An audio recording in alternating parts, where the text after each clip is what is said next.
الحمد لله رب العالمين والصلاة والسلام على سيد المرسلين أما بعد فأعوذ بالله من الشيطان الرجيم بسم الله الرحمن الرحيم الصلاة والسلام عليك يا رسول الله وعلى آلك وأصحابك يا حبيب الله الصلاة والسلام عليك يا نبي الله وعلى آلك وأصحابك يا نور الله۔ سرکار دو عالم صلی اللہ تعالی علیہ وآلہ وسلم کا فرمان عالی شان ہے، جب تم رسولوں پر درود بھیجو تو مجھ پر بھی درود پڑھو، کیونکہ میں بھی رب العالمین کا رسول ہوں۔ صلو علی الحبیب صلی اللہ تعالی علی محمد صلی اللہ علیہ وسلم۔ فیضان قرآن کے آج کے اس سلسلے میں ہم سورہ آل عمران کی آیت نمبر 18 سے درس قرآن سنیں گے۔ اللہ عز و جل ارشاد فرماتا ہے، بسم اللہ الرحمن الرحیم، شاہد اللہ انہ لا الہ الا ہوا والملائکۃ واولو العلم قائما بالقسط لا الہ الا ہوا العزیز الحکیم۔ اور اللہ نے عدل کے ساتھ نظام کائنات قائم فرماتے ہوئے گواہی دی، اور فرشتوں نے اور عالموں نے بھی یہی گواہی دی کہ اس کے سوا کوئی معبود نہیں، وہ زبردست ہے، حکمت والا ہے۔ اس آیت مبارکہ کے بارے میں تفاسیر میں مذکور ہے کہ ملک شام سے دو افراد نبی آخر الزمان صلی اللہ علیہ وآلہ وسلم کی بارگاہ میں حاضر ہوئے۔ جب مدینہ طیبہ کو انہوں نے دیکھا تو ایک دوسرے سے کہنے لگے کہ یہ تو آخری نبی صلی اللہ علیہ وآلہ وسلم کے شہر کی علامات والا شہر ہے۔ پھر جب سرکار دو عالم صلی اللہ علیہ وآلہ وسلم کی بارگاہ میں آئے تو توریت اور انجیل میں مذکور علامات اور اوصاف نبی کریم صلی اللہ علیہ وآلہ وسلم کے اندر موجود پائے۔ سرکار کی بارگاہ میں حاضر ہوئے اور عرض کرنے لگے، یا محمد صلی اللہ علیہ وسلم، کیا آپ اللہ کے رسول ہیں؟ نبی کریم صلی اللہ علیہ وآلہ وسلم نے فرمایا ہاں۔ انہوں نے کہا، کیا آپ محمد ہیں؟ فرمایا ہاں۔ انہوں نے کہا، کیا آپ احمد ہیں؟ فرمایا ہاں۔ اس پر انہوں نے کہا کہ ہم آپ سے ایک سوال کریں گے، اگر آپ نے اس کا صحیح جواب ہمیں دے دیا تو ہم آپ کی رسالت کا اقرار کر لیں گے، ہم مسلمان ہو جائیں گے۔ چنانچہ انہوں نے سوال کیا کہ یہ ارشاد فرمائیے، کتاب اللہ میں سب سے بڑی شہادت کون سی ہے؟ سب سے بڑی گواہی کون سی ہے؟ اس پر یہ آیت کریمہ نازل ہوئی کہ اللہ گواہی دیتا ہے، اس کے فرشتے گواہی دیتے ہیں، اور اہل علم گواہی دیتے ہیں کہ اللہ کے سوا کوئی معبود نہیں۔ چنانچہ یہ آیت سن کر وہ دونوں شامی علماء مسلمان ہو گئے۔ اس آیت مبارکہ میں علماء کی ایک عظمت کا بھی اظہار ہوتا ہے کہ اللہ عز و جل نے اپنی الوہیت اور اپنی توحید کی گواہی میں اپنے بعد فرشتوں کا تذکرہ فرمایا اور فرشتوں کے ساتھ اہل علم کا ذکر فرمایا کہ اللہ گواہی دیتا ہے کہ اس کے سوا کوئی معبود نہیں، اور فرشتے گواہی دیتے ہیں کہ اللہ کے سوا کوئی معبود نہیں، اور علماء گواہی دیتے ہیں کہ اللہ کے سوا کوئی معبود نہیں۔ تو علماء کا تذکرہ اللہ عز و جل نے فرشتوں کے ساتھ ملا کر کیا، اور ان دونوں کا تذکرہ اللہ عز و جل نے اپنے اسم مبارک کے ساتھ کیا۔ اس کے بعد ارشاد فرمایا، ان الدین عند اللہ الاسلام وما اختلف الذين اوتوا الكتاب الا من بعد ما جاءهم العلم بغيا بينهم ومن يكفر بآيات الله فإن الله سريع الحساب۔ بے شک اللہ کے نزدیک دین صرف اسلام ہے، اور جنہیں کتاب دی گئی انہوں نے آپس میں اختلاف نہ کیا مگر اپنے پاس علم آ جانے کے بعد حسد کی وجہ سے۔ اور جو اللہ کی آیتوں کا انکار کرے تو بے شک اللہ جلد حساب لینے والا ہے۔ اس آیت مبارکہ میں دو چیزوں کا بیان فرمایا۔ پہلا یہ کہ اللہ کے نزدیک پسندیدہ دین صرف اسلام ہے، اللہ کی بارگاہ میں صرف اسلام ہی قبول ہے، اسلام کے علاوہ کوئی شخص کوئی بھی دین لے کر اللہ کی بارگاہ میں آئے گا، اللہ تعالیٰ کی بارگاہ میں ہرگز وہ دین قبول نہیں۔ اور دین اسلام سے مراد وہ دین ہے جو سرکار دو عالم صلی اللہ تعالی علیہ وآلہ وسلم لے کر ہمارے پاس تشریف لائے۔ دوسری بات ارشاد فرمائی کہ اہل کتاب یعنی یہودی اور عیسائی، انہوں نے آپس کے اندر جو اختلافات کیے، یہ ان کے اختلافات علم آ جانے کے بعد تھے، یعنی ان کے اختلافات جہالت کی بنا پر نہ تھے بلکہ علم آ جانے کے بعد تھے، یعنی حسد، ہٹ دھرمی اور ضد و عناد کی وجہ سے تھے۔ تو اس کے پیچھے دنیاوی منافع، اس کے پیچھے دنیاوی مفادات، اس کے پیچھے اپنی نفسانی خواہشات تھی۔ پھر ارشاد فرمایا فَإِنْ حَاجُّوكَ فَقُلْ أَسْلَمْتُ وَجْهِيَ لِلَّهِ وَمَنِ اتَّبَعَنِ وَقُلْ لِلَّذِينَ أُوتُوا الْكِتَابَ وَالْأُمِّيِّينَ أَأَسْلَمْتُمْ فَإِنْ أَسْلَمُوا فَقَدِ اهْتَدَوْا وَإِنْ تَوَلَّوْا فَإِنَّمَا عَلَيْكَ الْبَلَاغُ وَاللَّهُ بَصِيرٌ بِالْعِبَادِ۔ پھر اے حبیب، اگر وہ تم سے جھگڑا کریں تو تم انہیں فرما دو، میں تو اپنا منہ اللہ کی بارگاہ میں جھکائے ہوئے ہوں اور میری پیروی کرنے والے بھی۔ اور اے حبیب، اہل کتاب اور ان پڑھوں سے فرما دو کہ کیا تم بھی اسلام قبول کرتے ہو؟ پھر اگر وہ اسلام قبول کر لیں جب تو انہوں نے بھی سیدھا راستہ پا لیا، اور اگر یہ منہ پھیریں تو تمہارے اوپر تو صرف حکم پہنچا دینا لازم ہے، اور اللہ بندوں کو دیکھ رہا ہے۔ اس آیت مبارکہ سے پہلے چونکہ فرما دیا کہ دین اسلام ہی اللہ کے نزدیک پسندیدہ دین ہے، اس کے بعد ارشاد فرمایا کہ اے حبیب، اگر یہ کفار قرآن کی حقانیت یا آپ کی رسالت کے بارے میں آپ سے جھگڑا کرتے ہیں تو آپ ان سے فرما دیں کہ میں تمہارے سامنے دلائل کے ساتھ اپنی رسالت، قرآن کی حقانیت اور دین کی صداقت کو بیان کر چکا۔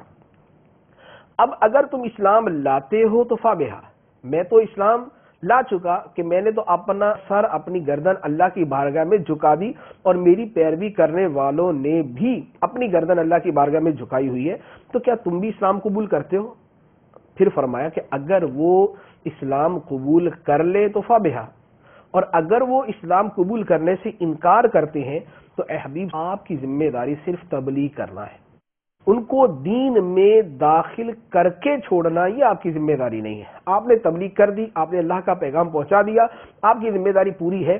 اب یہ بندے کیا کرتے ہیں؟ واللہ بصیر بالعباد، اللہ بندوں کو دیکھ رہا ہے، اللہ تعالیٰ بندوں کے احوال کو دیکھ رہا ہے کہ کون نبی کریم پر ایمان لاتا ہے اور کون آپ کے ساتھ کفر کرتا ہے۔ اس کے بعد فرمایا ان الذين يكفرون بآيات الله ويقتلون النبيين بغير حق ويقتلون الذين يأمرون بالقسط من الناس فبشرهم بعذاب عليم۔ بے شک وہ لوگ جو اللہ کی آیتوں کا انکار کرتے ہیں اور نبیوں کو ناحق شہید کرتے ہیں اور انصاف کے ساتھ حکم کرنے والوں کو قتل کرتے ہیں، انہیں دردناک عذاب کی خوشخبری سنا دو۔ یہاں بنی اسرائیل کے 3 جرائم کا بیان کیا گیا۔ پہلا جرم اللہ کی آیتوں کا انکار کرنا، دوسرا جرم اللہ کے نبیوں کو ناحق شہید کرنا، تیسرا جرم نیکی کی دعوت دینے والوں کو قتل کرنا۔ ان 3 جرائم پر ارشاد فرمایا کہ انہیں دردناک عذاب کی خوشخبری دے دو، کہ انہیں دردناک عذاب ہوگا۔ روایات میں تفسیر مدارک کے اندر ہے کہ بنی اسرائیل نے ایک مرتبہ صبح کے وقت 43 انبیاء کرام علیہم الصلوۃ کو شہید کر دیا۔ ایک ہی دن میں، ایک ہی وقت میں 43 انبیاء کرام علیہم الصلوۃ کو شہید کر دیا، اور جب ان میں سے 112 عابدین نے اٹھ کر انہیں نیکی کی دعوت پیش کی تو انہوں نے ان 112 کو اسی شام کے وقت قتل کر دیا۔ تو انبیاء کرام علیہم الصلوۃ کو قتل کرنا اور نیکی کا حکم کرنے والے اور برائی سے منع کرنے والے اور نیکی کی دعوت دینے والوں کو قتل کرنا، یہ ان بنی اسرائیل کا شیوا تھا، ان کا طریقہ تھا، اور اس کے اوپر فرمایا گیا فبشرہم بعذاب علیم، انہیں دردناک عذاب کی بشارت سنا دو۔ اس کے بعد فرمایا اولئک الذین حبطت اعمالہم فی الدنیا والآخرہ وما لہم من ناصرین، یہی وہ لوگ ہیں جن کے اعمال دنیا و آخرت میں برباد ہو گئے اور ان کا کوئی مددگار نہیں۔ اس سے پتہ چلا انبیاء کرام علیہم الصلوۃ والسلام کی توہین اور بے ادبی کفر ہے، اور اس کی وجہ سے اعمال برباد ہو جاتے ہیں، کیونکہ اوپر انبیاء کرام علیہم الصلوۃ والسلام کو شہید کرنے کا بیان ہوا، اس کے بعد فرمایا کہ ان کے اعمال دنیا اور آخرت میں برباد ہو گئے۔ اس کے بعد فرمایا الم تر الی الذین اوتوا نصیبا من الکتاب یدعون الی کتاب اللہ لیحکم بینہم ثم یتولی فریق منہم وہم معرضون۔ کیا تم نے ان لوگوں کو نہیں دیکھا جنہیں کتاب کا کچھ حصہ دیا گیا کہ جب انہیں اللہ کی کتاب کی طرف بلایا جاتا ہے تاکہ وہ ان کا فیصلہ کر دے تو پھر ان میں ایک گروہ بے رخی اختیار کرتے ہوئے منہ پھیر لیتا ہے۔ اس آیت مبارکہ میں جو بیان فرمایا گیا اس کے بارے میں مفسرین نے کافی تفصیل سے کلام کیا ہے۔ وہ لوگ جن کو کتاب کا ایک حصہ دیا گیا، یعنی جن کو تورات عطا کی گئی، یدعون الی کتاب اللہ، انہیں اللہ کی کتاب کی طرف بلایا جاتا ہے، لیحکم بینہم، تاکہ یہ کتاب ان کے درمیان فیصلہ کر دے۔ اب جن کو کتاب دی گئی انہیں کتاب اللہ کی طرف بلایا جاتا ہے، تو اس کتاب اللہ سے کیا مراد ہے؟ ایک قول یہ ہے کہ اس سے مراد قرآن پاک، کہ جب یہودیوں کو قرآن پاک کی طرف بلایا جاتا ہے تو وہ منہ پھیر لیتے ہیں، ایک مفہوم یہ۔ دوسرا مفہوم یہ کہ یہاں پر کتاب اللہ سے مراد تورات ہی ہے، چنانچہ سرکار دو عالم یہودیوں کے پاس تشریف لے گئے، ان کو دین کی دعوت دی، تو انہوں نے کہا کہ آپ کس دین پر ہیں؟ سرکار دو عالم صلی اللہ علیہ وآلہ وسلم نے فرمایا کہ ملت ابراہیم پہ۔ یہودیوں نے کہا کہ ابراہیم علیہ الصلوۃ والسلام تو یہودی تھے، لہذا آپ کو یہودی ہونا چاہیے۔ سرکار دو عالم صلی اللہ علیہ وآلہ وسلم نے فرمایا کہ حضرت ابراہیم علیہ الصلوۃ والسلام یہودی تھے یا نہیں، اس کا فیصلہ تورات سے کر لیتے ہیں، تورات لے آؤ، اسی کو دیکھ کر فیصلہ کر لیں گے۔ تو جب سرکار دو عالم نے یہ مطالبہ کیا تو اب یہودی مقابلے میں ٹھہر نہ سکے اور بھاگ گئے، کیونکہ خود تورات کے اندر یہ موجود تھا کہ حضرت ابراہیم علیہ الصلوۃ والسلام کا دین کیا تھا، اور وہ یہودی نہ تھے، کیونکہ یہودی تو حضرت موسیٰ علیہ السلام کے بعد ہوئے، اور حضرت ابراہیم علیہ السلام تو موسیٰ علیہ السلام سے پہلے کے ہیں۔ تو اب اس اعتبار سے یہاں فرمایا گیا کہ جب یہودیوں کو اللہ کی کتاب کی طرف بلایا جاتا ہے، جب انہیں تورات کی طرف بلایا جاتا ہے تو وہ اس سے بھی منہ پھیر لیتے ہیں۔ اور ایک اس کے شان نزول کے بارے میں یہ فرمایا گیا کہ یہودیوں کے کسی معزز خاندان کے مرد و عورت نے بدکاری کی اور سرکار دو عالم کی بارگاہ میں فیصلے کے لیے لایا گیا۔ نبی کریم علیہ الصلوۃ والسلام نے فرمایا کہ شادی شدہ مرد و عورت اگر بدکاری کرے تو ان کی سزا یہ ہے کہ انہیں پتھر مار مار کر ہلاک کر دیا جائے، یعنی رجم کر دیا جائے۔ یہودیوں نے کہا کہ یہ فیصلہ تو ظلم ہے، اور ہماری شریعت میں تو یہ فیصلہ ہی نہیں ہے۔ سرکار دو عالم نے فرمایا کہ تورات لے آؤ، اس کو دیکھ لیتے ہیں۔ تورات لائی گئی، یہودی عالم نے پڑھنا شروع کی، جب آیت رجم آئی تو اس نے اس کے اوپر ہاتھ رکھ دیا اور آگے گزر گیا۔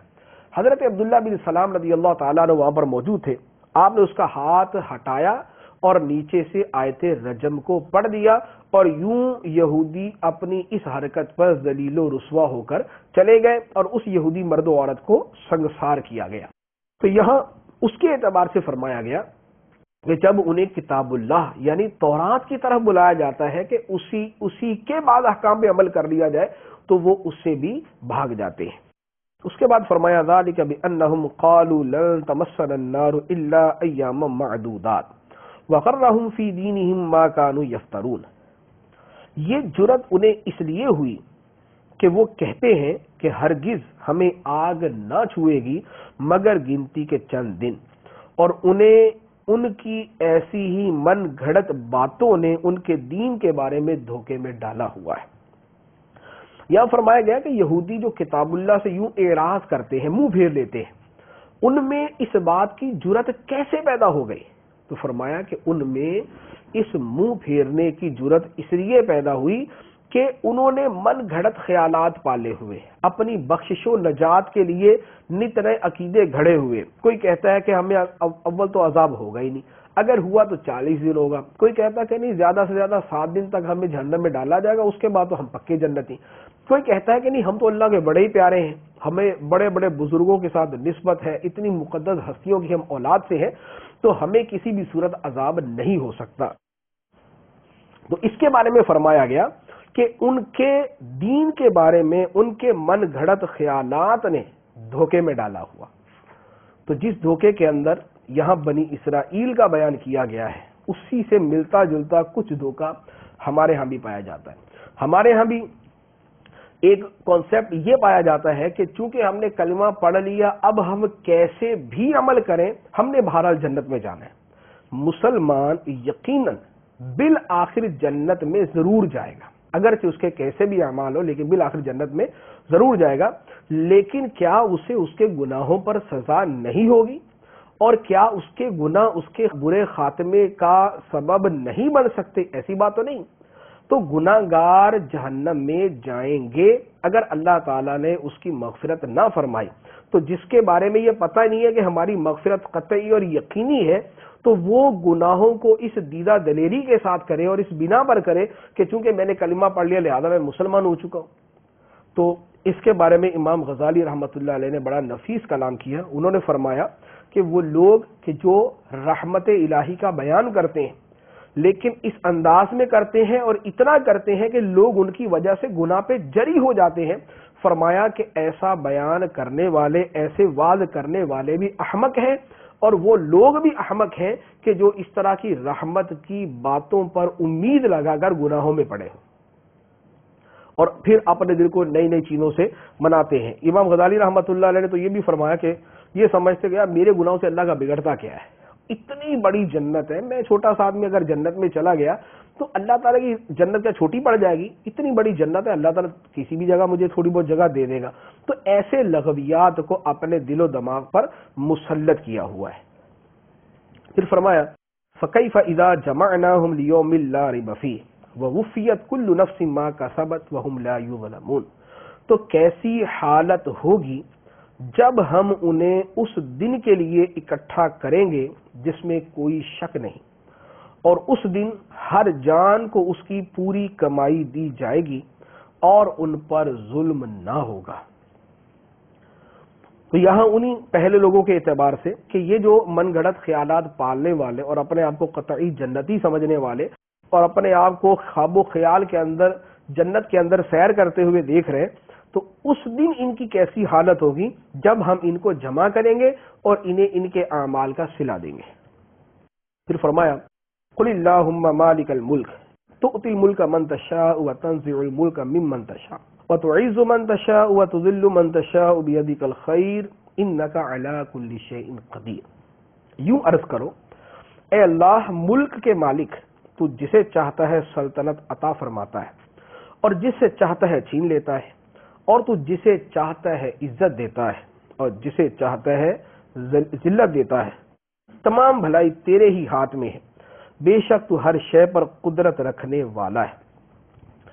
اس آیت مبارکہ کے بارے میں کہ فتح مکہ کے موقع پر سرکار دو عالم صلی اللہ تعالی علیہ وآلہ وسلم نے جب اپنے صحابہ کو خبر دی کہ اللہ تعالیٰ روم اور ایران کی سلطنت مسلمانوں کے قبضے میں دے گا، تو یہود و منافقین اس پر تعجب کرنے لگے کہ کہاں ان کی چھوٹی موٹی سلطنت اور معمولی سی طاقت اور کہاں روم اور ایران جیسی عظیم شان سلطنتیں، طاقتیں، اسلحے کے ڈھیر، خزانے کے ڈھیر، تو یہ ان پہ کہاں سے قبضہ کر لیں گے.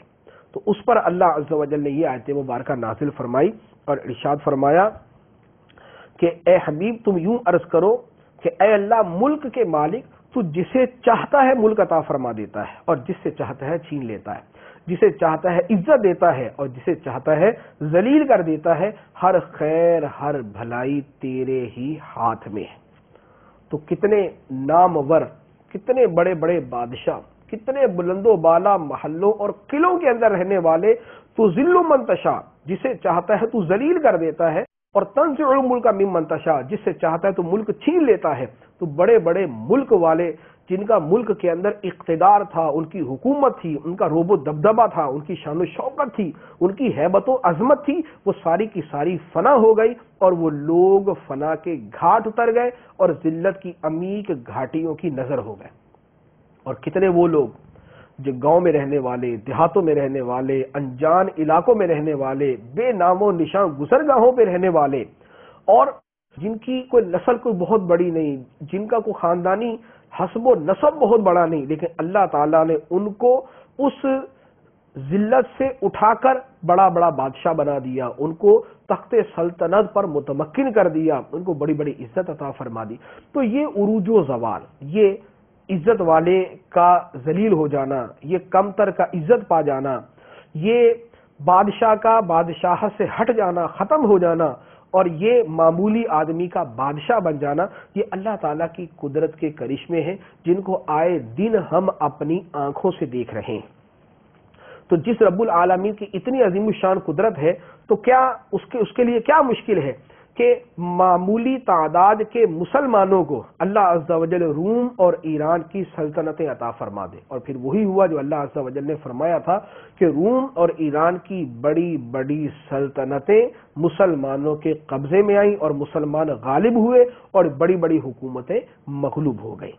پھر فرمایا تولج اللیل فی النہار وتولج النہار فی اللیل وتخرج الحی من المیت وتخرج المیت من الحی وترزق من تشاء بغیر حساب۔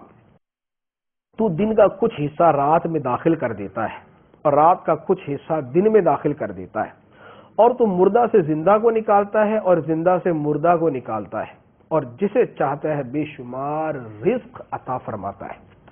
اللہ تعالیٰ دن کے حصے کو رات میں داخل کر دیتا ہے۔ دن کے حصے کو رات میں، گرمیوں کے اندر دن بڑے تھے لیکن سردیوں کے اندر راتیں بڑی ہو جاتی ہیں، تو دن کا اتنا حصہ رات میں داخل ہو گیا، رات کا حصہ دن میں داخل ہو گیا کہ سردیوں کے اندر راتیں بڑی ہیں اور گرمیوں کے اندر جو ہے وہ راتیں چھوٹی ہوتی ہیں، تو وہ جو رات کا حصہ سردیوں کا تھا وہ گرمیوں کے دن کے اندر داخل ہو گیا، تو یوں رات اور دن ایک دوسرے میں داخل ہو جاتے ہیں۔ مردہ سے زندہ کو نکالتا ہے، زندہ سے مردہ کو نکالتا ہے۔ اس کی بہت ساری مثالیں، ایک عام سی مثال کہ مرغی زندہ ہے اس سے مردہ انڈا نکلتا ہے، اور انڈا مردہ ہے اس سے زندہ جو ہے وہ چوزا نکلتا ہے۔ اسی طرح انسان زندہ ہے اس سے نطفہ نکلتا ہے، نطفہ مردہ ہے اس سے اللہ تبارک و تعالیٰ زندہ انسان پیدا فرما دیتا ہے۔ تو اللہ تعالیٰ کی یہ قدرت ہے، وہ ترزق من تشاء بغیر حساب، اور اے اللہ تو جسے چاہتا ہے بے حساب رزق عطا فرماتا ہے۔ پھر فرمایا لا يتخذ المؤمنون الكافرین اولیاء من دون المؤمنین ومن يفعل ذلك فليس من الله في شيء الا ان تتقوا منهم تقاه ويحذركم الله نفسه والى الله المصير۔ مسلمانوں کو چھوڑ کر کافروں کو اپنا دوست نہ بنائیں، اور جو کوئی ایسا کرے گا تو اس کا اللہ سے کوئی تعلق نہیں، الا یہ کہ تمہیں ان سے کوئی ڈر ہو تو ظاہری میل ملاپ کی اجازت ہے، اور اللہ تمہیں اپنے غضب سے ڈراتا ہے اور اللہ ہی کی طرف سب کو لوٹنا ہے۔ یہاں پر فرمایا گیا کہ مسلمان کافروں کو اپنا دوست نہ بنائے، ان کو اپنا رازدار نہ بنائے، ان کو اپنا دلی دوست نہ بنائے، اپنی قلبی ہمدردیاں ان کے ساتھ نہ کریں کہ کفار مسلمانوں کی برائی کرنے کے اندر کبھی کمی نہیں کرتے۔ ہاں یہ ہے کہ اگر ان کی طرف سے کوئی ڈر ہے کہ اگر ان سے کھلم کھلا مخالفت کرتے ہیں تو نقصان پہنچنے کا اندیشہ ہے، تو پھر ظاہری میل برتاؤ کر لیا جائے۔ جیسے وہ جگہ کہ جہاں مسلمان اور کفار اکٹھے رہتے ہیں تو وہاں مسلمان ان سے ظاہری میل ملاپ جو ہے وہ اچھے طریقے سے کر سکتے ہیں، لیکن اپنے ایمان کو چھپانا اور ایمان کے چھپانے کو اپنا ایمان کہنا یہ سراسر غلط ہے۔ سیدنا امام حسین رضی اللہ تعالی عنہ کا اپنے موقف کو اور اپنی رائے کو نہ چھپانا اور اس کی خاطر اپنا سر کٹوا لینا اور بہادری کا ایک سکہ ہمیشہ کے لیے قائم کر دینا، ایک مثال قائم کر دینا، اس کی عظیم ترین مثال ہے کہ بہادری یہ نہیں کہ اپنے ایمان کو اور اپنے موقف اور اپنی رائے کو چھپایا جائے۔ بہادری یہ ہے کہ اس کا اظہار کیا جائے، اگرچہ حق کی خاطر اپنی جان ہی قربان کرنی پڑے۔ پھر فرمایا قل ان تخفوا ما فی صدورکم او تبدوه یعلمہ اللہ ویعلم ما فی السماوات وما فی الارض واللہ علی کل شیء قدیر۔ تم فرما دو کہ تم اپنے دل کی بات چھپاؤ یا ظاہر کرو، اللہ کو سب معلوم ہے، اور وہ جانتا ہے جو کچھ آسمانوں میں ہے اور جو کچھ زمین میں ہے، اور وہ ہر شے پر قدرت رکھنے والا ہے۔ یوم تجد کل نفس ما عملت من خیر محضرا وما عملت من سوء تود لو ان بینها وبینه امدا بعیدا ویحذرکم اللہ نفسا واللہ رؤوف بالعباد۔ یاد کرو جس دن ہر شخص اپنے تمام اچھے برے اعمال اپنے سامنے موجود پائے گا تو برے اعمال والا تمنا کرے گا کہ کاش اس کے درمیان اور اس کے اعمال کے درمیان کوئی دور دراز کی مسافت حائل ہو جائے، اور اللہ تمہیں اپنے عذاب سے ڈراتا ہے اور اللہ بندوں پر بڑا مہربان ہے۔ ان دو آیتوں کے اندر اللہ عز و جل نے اس حقیقت کو کھول کر بیان کر دیا کہ دنیا کے کسی کونے میں، کسی گوشے میں، کسی غار میں، کسی صحرا میں، کسی میدان میں، کسی گہرائی کے اندر جا کر کوئی آدمی جو عمل کرتا ہے وہ اللہ عز و جل کے سامنے ہے، اور قیامت کے دن اچھے برے اعمال جب آدمی کے سامنے آئیں گے تو جو برے اعمال والا ہوگا وہ تمنا کرے گا کاش اس کے اور اس کے اعمال کے درمیان مسافت بعیدہ حائل ہو جائے، ایک دور دراز کی مسافت ہو جائے اور وہ اپنے برے اعمال سے چھٹکارا حاصل کر لے۔ اس کے بعد فرمایا قل ان کنتم تحبون اللہ فاتبعونی یحببکم اللہ ویغفر لکم ذنوبکم واللہ غفور الرحیم۔ اے حبیب تم فرما دو کہ اے لوگو اگر تم اللہ سے محبت کرتے ہو تو میرے فرما بردار بن جاؤ، اللہ تم سے محبت فرمائے گا اور تمہارے گناہ بخش دے گا، اور اللہ بخشنے والا مہربان ہے۔ یہ آیت مبارکہ قرآن پاک کی نہایت ہی معروف اور مفید آیت مبارکہ ہے۔ فرمایا گیا کہ اے حبیب تم لوگوں سے فرما دو کہ اے لوگو اگر تم اللہ سے محبت کرتے ہو تو میری اتباع کرو، میری فرما برداری کرو، میری پیروی کرو اور میرے نقش قدم پر چلو۔ جب تم میری پیروی کرو گے، میرے نقش قدم پر چلو گے، میری اتباع کرو گے، یحببکم اللہ ویغفر لکم ذنوبکم، تو اللہ تمہیں اپنا محبوب بنا لے گا اور تمہارے گناہوں کو معاف فرما دے گا۔ تو کائنات کے اندر بخشش، مغفرت، محبت الہی کا واحد ذریعہ سرکار دو عالم صلی اللہ تعالی علیہ وآلہ وسلم کی ذات مبارکہ ہے۔ جو سرکار دو عالم سے ہٹ کر خدا تک پہنچنا چاہتا ہے وہ کبھی خدا تک نہیں پہنچ سکتا، بلکہ اس کی راہ اسے جہنم کی طرف ہی لے کر جائے گا۔ اور پھر فرمایا قل اطیعوا اللہ والرسول فإن تولوا فإن اللہ لا يحب الکافرین۔ تم فرما دو کہ اللہ اور رسول کی فرما برداری کرو، پھر اگر وہ منہ پھیرے تو اللہ کافروں کو پسند نہیں کرتا۔ اطاعت اللہ اور اللہ کے رسول کی، اور اسی میں کامیابی اور اسی میں فلاح، اور جو اس سے اعراض کرے اور منہ پھیرے، جو اصلاً تسلیم کرنے سے انکار کر دے وہ تو کافر۔ جو رسول اللہ کو مطاع نہ مانے کہ آپ کی اطاعت کی جائے، جو آپ کو یہ تسلیم نہ کرے، اس کا ایمان ہی نہیں ہے بلکہ وہ دائرہ کفر میں داخل ہے۔ فإن اللہ لا يحب الکافرین، تو بے شک اللہ تعالیٰ کافروں کو پسند نہیں کرتا۔ اس کے بعد فرمایا بے شک اللہ نے آدم اور نوح اور ابراہیم کی اولاد اور عمران کی اولاد کو سارے جہان والوں پر چن لیا۔ یہودیوں نے کہا تھا کہ ہم حضرت ابراہیم، حضرت اسحاق، حضرت یعقوب علیہ السلام کی اولاد سے ہیں اور ان کے دین پر ہیں، تو اس پر یہ آیت مبارکہ نازل ہوئی کہ ان کا دین تو دین اسلام تھا، جو اللہ تعالیٰ نے ان کو عطا فرمایا تھا وہ دین اسلام تھا، جس کی آخری کڑی سرکار دو عالم صلی اللہ تعالیٰ علیہ وآلہ وسلم کی صورت میں تشریف لائی، تو ان کا دین دین اسلام تھا، جبکہ تمہارا دین ان سے ہٹ کر ہے، تو ان کی عظمت ان کے دین کی وجہ سے تھی اور تم ان کے دین سے ہٹ کر ہو، لہذا تمہیں وہ فضائل نہیں مل سکتے۔ ذریۃ بعضها من بعض واللہ سمیع علیم، یہ ایک نسل ہے جو ایک دوسرے سے ہے اور اللہ سننے والا جاننے والا ہے۔ اذ قالت امرأة عمران رب انی نذرت لك ما في بطنی محررا فتقبل منی انك انت السمیع العلیم۔ یاد کرو جب عمران کی بیوی نے عرض کی اے میرے رب میں تیرے لیے نظر مانتی ہوں کہ میرے پیٹ میں جو اولاد ہے وہ خاص تیرے لیے آزاد وقف ہے، تو تو مجھ سے یہ نذرانہ قبول کر لے، بے شک تو ہی سننے والا جاننے والا ہے۔ یہاں سے قرآن پاک کا ایک عظیم واقعہ بیان کیا جا رہا ہے۔ حضرت عیسیٰ علیہ السلام کی والدہ ماجدہ حضرت مریم رضی اللہ تعالی عنہا کی پیدائش کا واقعہ اور اس کے بعد پھر آگے واقعات۔ حضرت عمران کی بیوی کا تذکرہ ہے۔ عمران نام کے دو بزرگ گزرے، ایک حضرت موسیٰ علیہ السلام کے والد گرامی، ان کا نام بھی عمران تھا، اور ایک یہاں پر جن عمران کا تذکرہ ہے یہ حضرت مریم رضی اللہ تعالی عنہا کے والد گرامی اور حضرت عیسیٰ علیہ السلام کے نانا ہے. تو یہ عمران ان عمران سے جدا ہے، یہ اور بزرگ ہیں، وہ اور بزرگ تھے. عرصہ دراز گزر گیا، ان کے اولاد نہ ہوئی تھی. ایک مرتبہ انہوں نے ایک درخت کے نیچے تشریف فرما تھی تو انہوں نے دیکھا کہ ایک چڑیا اپنے بچے کو دانا کھلا رہی ہے. جب آپ نے اس کو دیکھا تو آپ کے دل کے اندر ایک ماں والی محبت پیدا ہو کہ کاش کہ میرے بھی اولاد ہوتی، میں بھی اپنی اس بچے یا اپنی بچی کو جو ہے میں اس کو کھلاتی پلاتی، میں اس کی دیکھ بھال کرتی. تو یوں ان کے دل میں ایک جذبات پیدا ہوئے.